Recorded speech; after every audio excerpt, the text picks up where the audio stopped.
नर्मदे हर बाबा।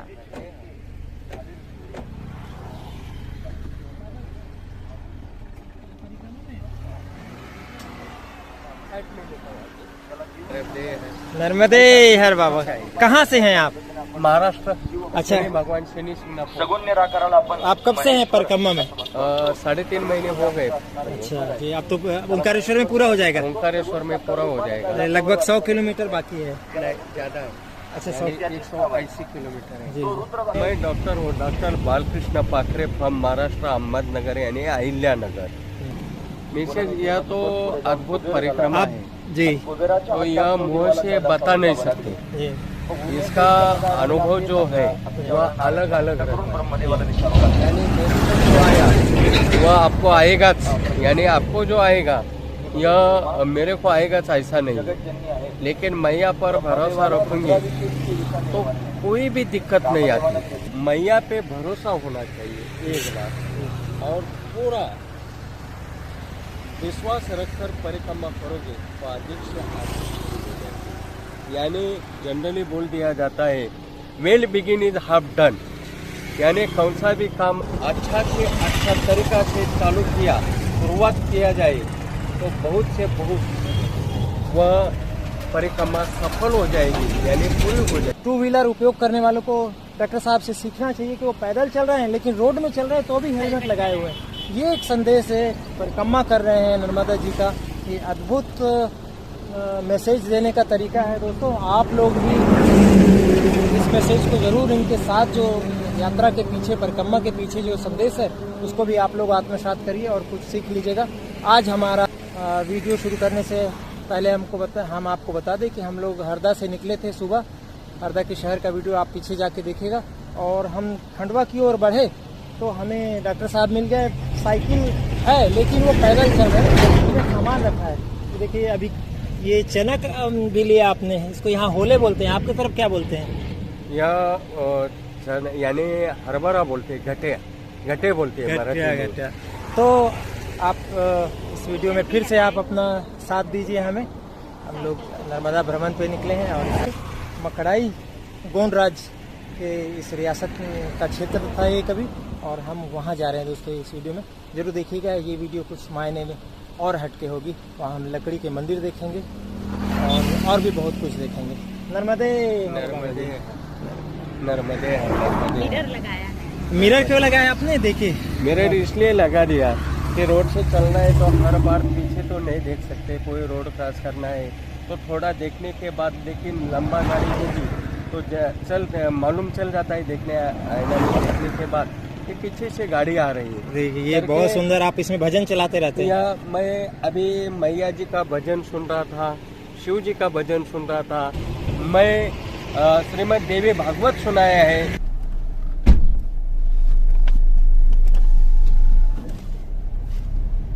नर्मदे हर बाबा।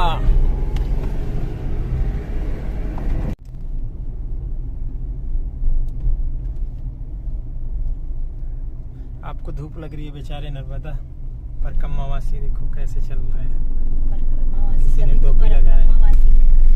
आप इसको इस तरफ घुमा लो ना, धूप ज्यादा आ रही तो। इधर हाई उतने दूर तक नहीं जा रहा है। मकड़ाई मकड़ाई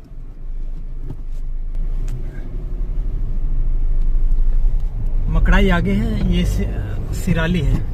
अच्छा, फॉरेस्ट विभाग का ऑफिस था यहाँ। मकड़ाई राजघराने के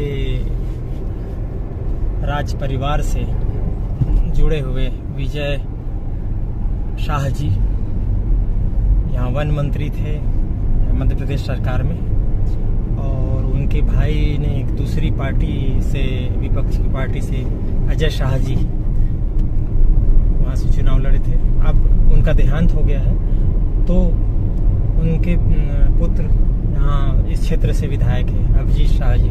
ये जो मकड़ाई घराना था वो आर्थिक रूप से संपन्न घराना था।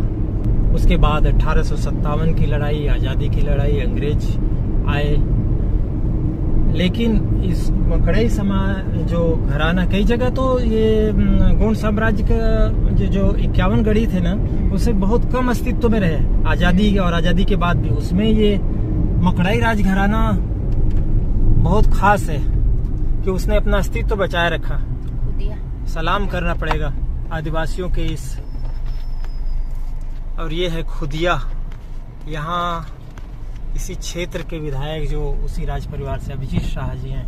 मैंने सुना है कि वो उनका निवासी स्थान यही है। मकड़ाई तो यहाँ से 11 किलोमीटर आगे, 10 किलोमीटर। एक खुदिया गाँव।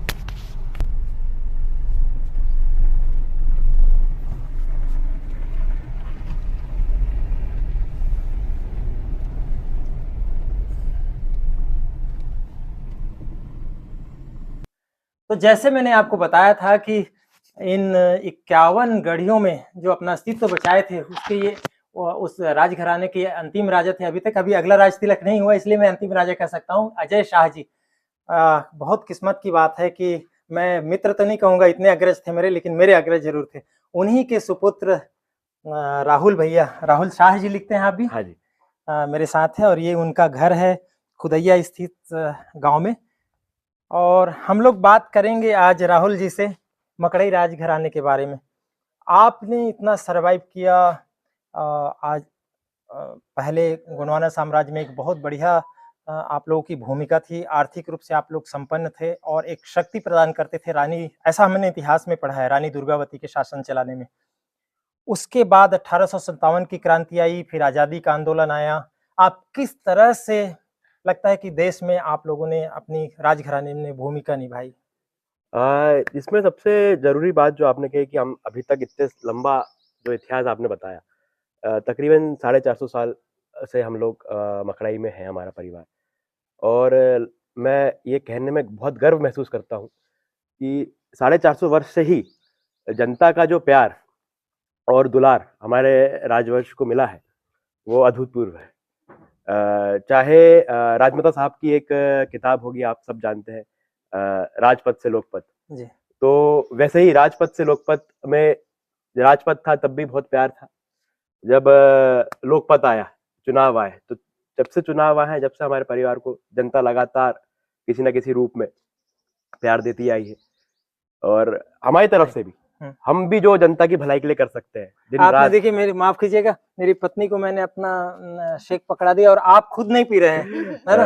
और मुझे ये पकड़ा दिया। दोस्तों, ये स्नेह है। आज इनके निजी निवास में खड़ा हूँ और ये बहुत अच्छी बात है। भावना, ये कहीं रख दीजिएगा तो अपन बाद में पी लेंगे, है ना? भावना भी मेरे साथ है। और जी, हम कंटिन्यू करें। जी, तो हम हमारे परिवार का हर सदस्य, चाहे बड़ा हो, छोटा हो, बुजुर्ग हो, वो जिस भी स्तर पे लोगों की मदद कर सके जी, वो कोशिश रहती है हमेशा 24 घंटे जी, कि जो भी हो, चाहे कोई बीमार हो तो उसके लिए डॉक्टर की व्यवस्था करानी हो, शिक्षा की व्यवस्था करानी हो, जो भी हमारे स्तर पे हो सके जी, जो भी हम बेहतर कर सके, वो उस पे हम पूरा परिवार लगा रहता है। और इसी का परिणाम है कि सतत कई वर्षों से, जैसे मैंने बताया कि हमको 450 साल हो चुके हैं हमारे परिवार को, कि लगातार जनता का प्यार मिलता आ रहा है। कोई द्वेष या कोई बुराई, अगर आप जैसे भ्रमण करेंगे, मकड़ाई भी जाएंगे और अन्य जगह भी जाएंगे, तो इतने लंबे सामाजिक जीवन में आपको कहीं ना कहीं किसी ना किसी की राजनेता हो गया या राजा होगा, राजा तो अब हुए रहते नहीं प्रजातंत्र में, पर कहीं ना कहीं कुछ ना कोई बुराई आपको सुनने को मिलेगी, मिल ही जाती है। ये समाज का सार्वजनिक जीवन में हो ही जाता है कि 1000 लोग हैं, आप 1000 लोगों को खुश नहीं कर सकते। पर ये हमारा सौभाग्य है, पूर्वजों का आशीर्वाद है कि मुझे नहीं लगता कि 1000 में से 999 लोग हमारी बढ़ाई नहीं बोलूंगा, पर तारीफ ही करेंगे किसी ना किसी प्रकार से। ये बहुत भगवान का आशीर्वाद है, ये आपके बड़ों के संस्कार हैं। और हम देख रहे हैं कि भाई अजय जी, जैसे मैंने जिक्र किया उनका, राजा अजय शाह जी, तो आप उनके सक्सेसर हैं, आप लोग छोटे पुत्र हैं और ये परंपरा आप लोग कायम रखे हुए हैं। ये बहुत अच्छी बात है ना। बहुत बहुत धन्यवाद आपको। धन्यवाद। आप धन्यवाद नहीं करोगे? तो दोस्तों, जान लिया ना मकड़ाई घराने के बारे में।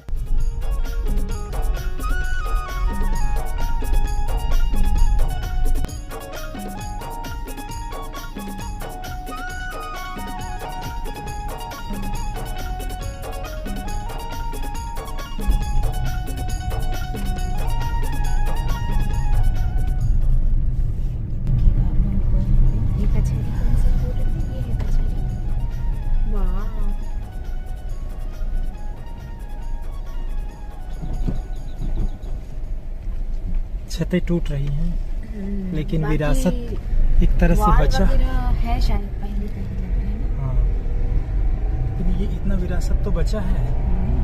और ये गांव है, मकड़ाई पूरा गांव है। अच्छा, गांव बस।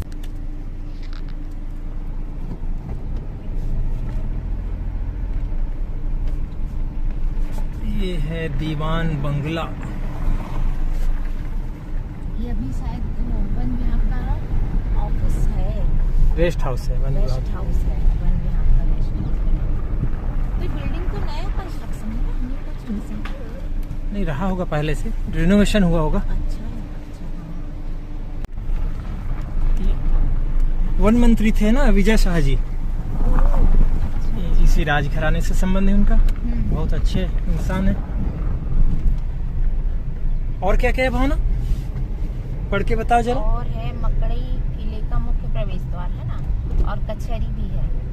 वो जो हमने देखा पीछे। हाँ, हाँ, कालीन बंगला।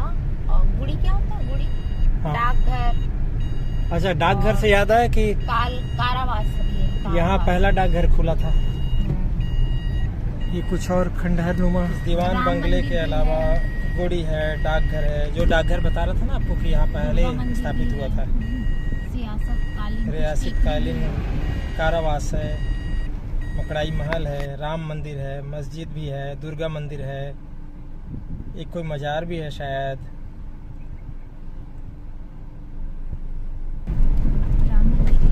और अब चलते हैं हम मंदिर की ओर, राम मंदिर, जिसके लिए हम आए हैं देखने।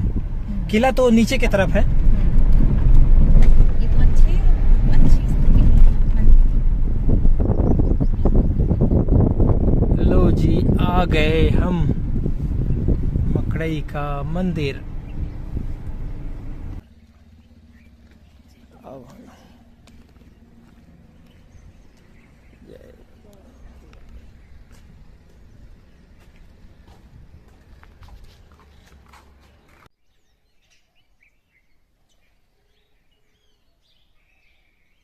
जय श्री राम जी। पंडित जी नमस्कार। राम दरबार है पूरा पंडित जी? राम भगवान है, सपरिवार, चारों भाई सीता जी हैं, लक्ष्मी नारायण है, राधा कृष्ण हैं, भोलेनाथ हैं, प्राचीन मूर्तियां हैं, सब राजा समेत सब यही रखे हैं। जी हाँ। शिव की भी पूजा होती है यहाँ ना? शिव की भी पूजा होती है। नीचे एक भोलेनाथ का मंदिर है, गुप्तेश्वर, एक मनोकामनेश्वर है।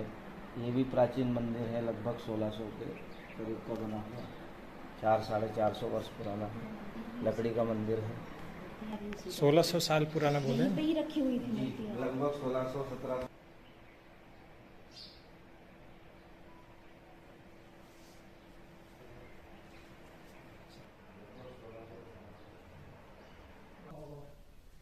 ये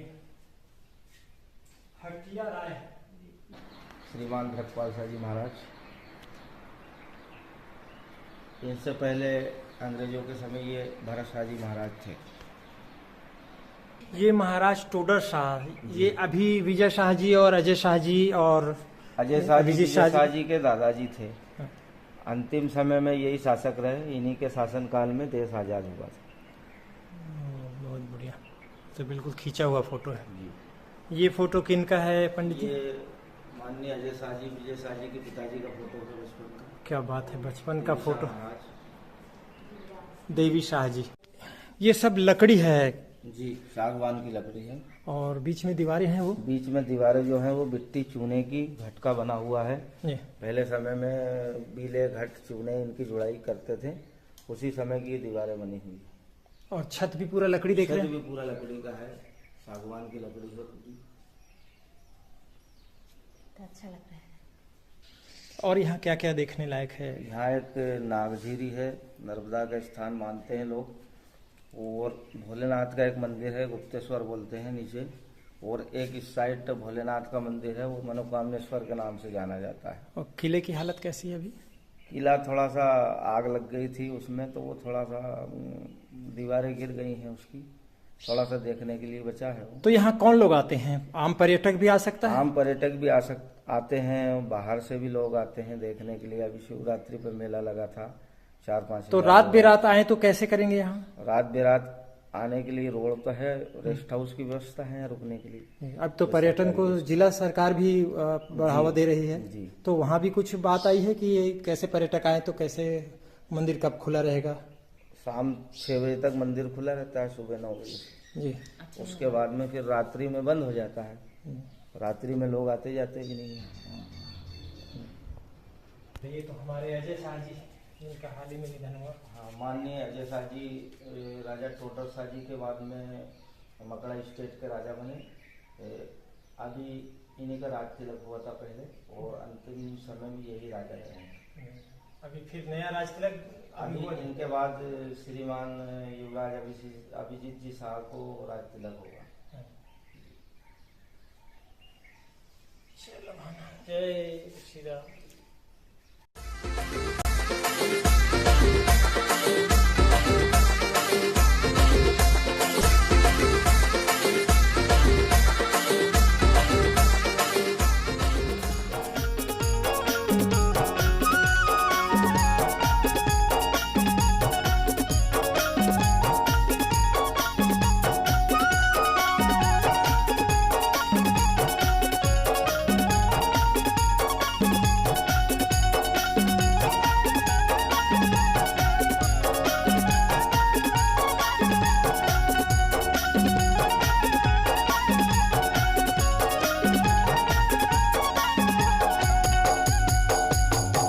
ऊपर बस एक मंजिल है। अच्छा, तो कैसा लगा? ये लकड़ी का मंदिर बहुत प्रसिद्ध है, लकड़ी का मंदिर पहली बार देखा, सबसे पहली बात तो। और यहाँ लकड़ी की परंपरा भी रही होगी, क्योंकि जंगल का किनारा है, बिल्कुल सतपुड़ा की तरह ही है। और वैसे ही बने हुए हैं जैसे ईंट पत्थर से जो मंदिर बनते हैं, वैसे ही लकड़ी से बने हुए हैं पिल्लर वगैरह। और आज हम देख पा रहे हैं, ये अच्छी बात है। कितनी पुरानी, समय के 1600 साथ साल। कुछ चीजें यहाँ बर्बाद हुई भी हैं, समय और मौसम के हिसाब से, क्योंकि हर एक चीज की उम्र होती है, चाहे इमारत क्यों ना हो। लेकिन बहुत हमें पुराना मंदिर है। ये जो विरासत है, इस रियासत की विरासत जो हमें आज देखने को मिल रहा है, और ये आज हमें इस मकड़ाई राजघराने हमने सब चीज़ें देखा, हमने हमें बहुत अच्छा लगा, आनंद आया। आज भी हमारे उस 1200 साल 1600 साल पुराना मंदिर है ये। 1600 साल नहीं, 16वीं सदी। 16वीं सदी। हाँ, अच्छा। तो 400 साल करीब 400 पुराना हाँ, है ना। लेकिन जो गोंडवाना साम्राज्य का उसका शासन 1100-1200 था। एरावत हाथी था, एरावत जैसा हाथी था, सफेद हाथी था। जो एरावत हाथी है ना, वैसे ही सफेद हाथी था रानी दुर्गावती के पास। तो ऐसा ये गोंडवाना साम्राज्य था, उसकी स्मृति आज शेष है। कुछ अच्छे बचे हुए राजघरानों और रियासत में ये भी मकड़ाई घराना है। संरक्षित करके रखना चाहिए ऐसी चीजों हाँ, को आगे के लिए। अब हरदा प्रशासन ने टूरिज्म के लिए भी इसको खोला है, बहुत अच्छी बात है। हम लोग अब आगे बढ़ते हैं दोस्तों। नर्मदे हर। नर्मदे।